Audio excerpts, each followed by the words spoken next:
जो ये लॉबी बन रही है तेज प्रताप यादव की, अभी एआईएमआईएम भी बोल रही है कि हम गठबंधन के लिए तैयार हो सकते हैं। वीवीआईपी पार्टी एक ऐसी पार्टी और 3-4 और उनके छोटे छोटे नेता हैं उन्होंने कहा कि 5 संगठनों के साथ हमने, पार्टियों के साथ मैंने 4 के साथ गठबंधन किया है। इन सब चीज़ों का इम्पैक्ट कितना होगा? क्या ये जनसुराज हो गया और एक तरफ तेज प्रताप और ये जो नई लॉबी बन रही है, एक तरफ एआईएमआईएम भी कुछ फ्यूचर तलाश रही है, ये सारे लोग मिलके विपक्ष का रास्ता रोकेंगे या रोकते हुए दिख रहे हैं? कितना डेंट पहुंचा सकते हैं विपक्ष को? नहीं, देखिए, ये डिपेंड करेगा कि अभी माहौल क्या बनता है, थोड़ा अभी 1-2 महीने बाद क्या स्थिति बन रही है। और फिलहाल अभी जो स्थिति है, मैं देख रहा हूं कि अगर ये पीके की पार्टी जो जनसुराज है उसके साथ अगर कोई गठबंधन बनता है, हाँ। और एआईएम और पीके का, और अगर देखिए तेज प्रताप यादव को तो मैं बहुत महत्वपूर्ण नहीं मानता हूं। वो अपनी एक सीट चाहे तो उस सीट से लड़ना चाहते हो, वहां से निकाल सकते हैं, निकाल सकेंगे, हो सकता है, लेकिन बहुत ज्यादा उनका इम्पैक्ट है नहीं। देखिए, वो तेजस्वी यादव अब वो लालू के उत्तराधिकारी के रूप में जमे हैं, आरजेडी के नेता के रूप में जमे हैं, उप मुख्यमंत्री रहे हैं, उन्होंने काम भी किया है, और काम नहीं भी किया है तो उन्होंने ये कम्युनिकेट कर दिया है, खासकर युवाओं के बीच में, कि वो लगातार काम करते रहे। तो वो एक छत्र उनका जो है नेतृत्व है अब आरजेडी में।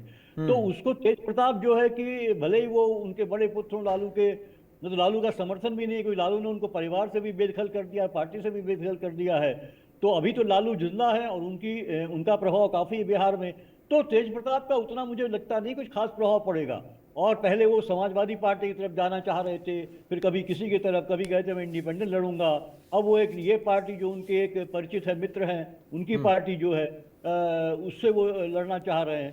तो वो ढुलमुल की स्थिति में उनको खुद तलाश करना है कि वो कहां से लड़ें। तो मुझे नहीं लगता कोई पर, लेकिन हाँ, अगर पीके के साथ एआईएम का गठबंधन हो जाता है तो निश्चित रूप से वो इंडिया गठबंधन को नुकसान पहुंचाने का काम करेगा। क्योंकि जो अभी सर्वे, हालांकि सर्वे कितनी विश्वसनीय होते हैं कहा नहीं जा सकता, लेकिन उसके अगर देखा जाए तो उसमें पीके जो है कि वो लगातार जो है वो कहीं ना कहीं जो है लोगों को आकर्षित कर रहे हैं। और खासकर जो अपर कास्ट वोट है वो जो है कि काफी उसपे लोगों को, युवाओं को जो है आकर्षित कर रहे हैं। तो उनका कुछ न कुछ सीटों में वे प्रभाव डालने का मुझे दिखाई दे रहा है। बाई इलेक्शन में भी वो जीते नहीं, लेकिन उन्होंने काफी कुछ हद तक जो है वहां पे सीटें, मतलब वोट गेन किए थे। तो मुझे लगता है कि अगर एआईएम के साथ गठबंधन बन जाता है तो निश्चित रूप से जो है कि इंडिया गठबंधन को नुकसान हो सकता है, और होगा निश्चित रूप से, मैं मानता हूं। और भाजपा के एनडीए गठबंधन को फायदा मिलेगा। तो फिर यही बात सिद्ध हो जाएगी कि जो है कि ये जो है कि चाहे एआईएम हो या जो है पीके हो और चाहे तेज प्रताप हो, ये सब जो है कि भाजपा की बी टीम थे और वो उनको जिताने की कोशिश कर रहे थे, इंडिया गठबंधन को नुकसान करने की। तो बड़ा डाइसी है मामला, बड़ा फूंक फूंक के कदम रखने की बात है। लेकिन मुझे लगता है जो स्थिति बिहार में बनी है वो इस पार या उस पार, एनडीए या इंडिया गठबंधन, छोटी पार्टियों का उतना महत्व मुझे अभी दिख नहीं रहा है। हालांकि जाति समीकरण हमेशा महत्वपूर्ण होते हैं, कुछ कहा नहीं सकता, कैंडिडेट कौन सा है, किस जाति का कैंडिडेट कितना बड़ा कैंडिडेट है, कितना महत्वपूर्ण कैंडिडेट है, उसके पास कितना धन बल है, ये तमाम चीजें जो है बिहार में बहुत मायने रखती हैं। तो मुझे लगता है कि अभी देखिए आगे आगे क्या होता है, लेकिन नुकसान होगा तो वो इंडिया गठबंधन को हो सकता है इस जो अलायंस से। ठीक, मृत्युंजय जी, यही सेम सवाल रिपीट कर रहा हूं कि जैसे अब ये छोटा छोटा जैसे कास्ट फैक्टर भी होता है, कुछ अपने अप्रोच भी होते हैं कि 4-5 पार्टियां हैं, उनका 2 विधानसभा 3 विधानसभा में ऐसे ऐसे कुछ इम्पैक्ट होता है। और दूसरी चीज होता है कि एक माहौल बनाना, कि जैसे तेज प्रताप यादव कह रहे हैं कि इतना बड़ा मुद्दा एसआईआर नहीं है, या ये बात कह देना प्रशांत किशोर के द्वारा। फिर दूसरी चीज ये है कि छोटे गठबंधनों को इकट्ठा करना, या एआईएमआईएम जैसे कि आदिल जी खुश दिख रहे हैं, तेज प्रताप यादव खुश दिख रहे हैं, ऐसे एक बड़ी लॉबी जुड़ना, ये क्या कितना नुकसान पहुंचा सकता है जो इंडिया अलायंस है, इंडिया अलायंस को? क्योंकि तेजस्वी यादव और राहुल गांधी, जो कि पुराना चुनाव 2020 का भी चुनाव देखें, 2020 के चुनाव में थर्ड फ्रंट कुछ सीटों पे तो दिखा, साफ साफ दिखा। 5 सीटों पर एआईएमआईएम ने सीधे डेंट मारा, उसके साथ ही मायावती ने एक सीट जीता था, एक सीट पे वो जीतते जीतते रह गई थी। ये जो एग्जाम्पल्स हैं, उपेंद्र कुशवाहा वगैरह कुछ खास नहीं कर पाए।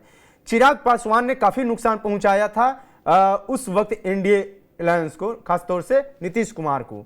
इस बार क्या ये फैक्टर इंडिया अलायंस को ज्यादा नुकसान पहुंचा सकते हैं, या कुछ हद तक कितना डेंट पहुंचा सकते हैं अगर ये समीकरण बनता है तो? अंकित जी देखिए, 2020 भी अगर आप देखेंगे तो जो थर्ड फ्रंट है, एक्चुअली आप देखेंगे तो 2020 वाला सबसे मजबूत थर्ड फ्रंट था, क्योंकि उसमें कुशवाहा जी भी थे, उसमें बसपा भी थी, उसमें एआईएमआईएम भी थी, और भी कई छोटी छोटी पार्टियां थी।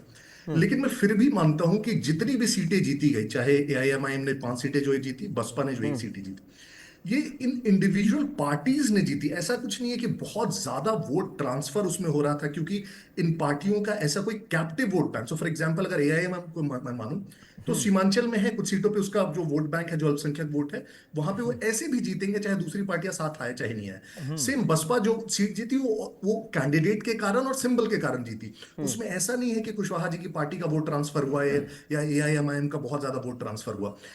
कभी भी आप कोई कोई गठबंधन बनाते हैं तो उसमें बहुत जरूरी होता है कि एक सेंट्रल पार्टी रहे जिसका कम से कम 15% वोट शेयर हो, तब जाके उस पर छोटी छोटी पार्टियां ऐड कर पाएंगे।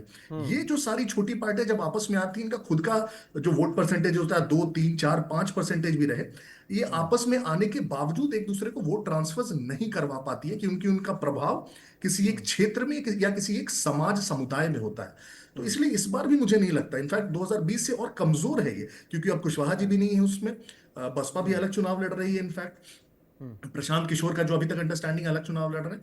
तो बाकी कितनी भी छोटी पार्टियां साथ में आ जाए, बहुत बड़े ज्यादा उसका नेताओं फर्क की नहीं कमी पड़ने है। वाला है जी। ठीक ठीक है, आखिरी सवाल मैं प्रशांत किशोर ये जनसुराज के पास जाएंगे कि सर जो ये अभी बोल भी रहे थे कि क्या बीजेपी का मतलब कि बी टीम की तरह भी ये चीज़ें, मतलब कि संदेश जा रहा है कि अगर आप इंडिया अलायंस का वोट काटते हैं तो यही जाएगा, क्यों आप नहीं बाकी लोगों को इकट्ठा करके एक थर्ड फ्रंट बनाते हैं, क्यों नहीं चुनाव जीतने के बोर्ड बीते हैं? ये बात तो कोई भी कर सकता है कि हम अकेले सब सीट पे लड़ेंगे, चिराग पासवान पिछली बार सर हर सीट पे लड़े थे, लेकिन प्रैक्टिकली आप कहाँ हैं जमीन पर? इस बात पे आपने विचार किया कभी? आपके जो, क्या आपको लगता है कि मुस्लिम वोट सारे या जो भी है अच्छे से ट्रांसफर हो पाएंगे, या दूसरे विकास, या आप मानते हैं कि कास्ट फैक्टर है ही नहीं बिहार में? जी एकदम नहीं है।